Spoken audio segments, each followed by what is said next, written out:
Bonjour à tous et bienvenue dans une nouvelle promenade d'Aurélia. Aujourd'hui, je vous emmène en balade autour du musée du Louvre. Le Louvre n'a pas toujours eu cette allure. En effet, au Moyen-Âge, il était un château fort avec donjons, remparts, fossés et pont-levis qui avaient pour vocation la défense de Paris. Le musée du Louvre est le musée le plus visité au monde. En 2014, il a accueilli 9,3 millions de visiteurs. Prenez le temps d'admirer ces magnifiques façades, dont la plus ancienne, datant de la Renaissance, se trouve dans la cour carrée. Et je vous mets au défi de trouver la locomotive qui trône sur l'une des faces extérieures du musée.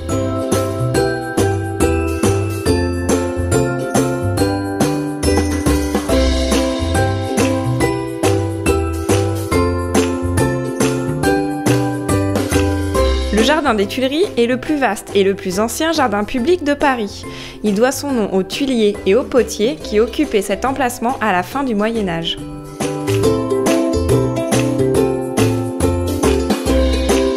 Qui n'a pas cherché à Paris la bonne adresse pour déguster un bon café?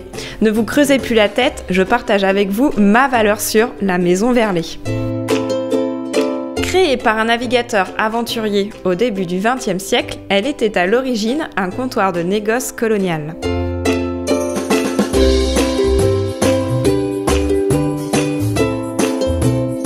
Le domaine national du Palais Royal et ses jardins ont été créés par le cardinal de Richelieu en 1633. À 2 pas du musée du Louvre, ils accueillaient les familles royales jusqu'à la construction du château de Versailles. D'ailleurs, Louis XIV y a vécu enfant, il y a appris son métier de roi et il a même failli se noyer dans l'un des bassins du domaine.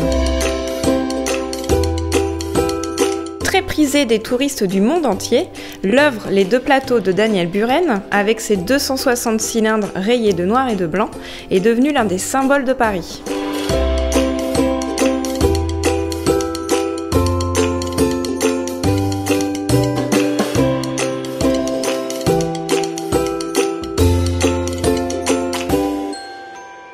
Nous finissons notre balade avec la plus ancienne pâtisserie de Paris, la maison Storer. Installée depuis 1730 rue Montorgueil, son créateur est l'inventeur du baba au rhum. J'ai personnellement craqué pour le Puy d'Amour, un fond de pâte feuilletée garni d'une crème vanille bourbon et caramélisée au fer rouge. Retrouvez toutes les informations et l'itinéraire de cette balade sur le site expedia.fr et moi je vous dis à très vite dans une prochaine promenade d'Aurélia.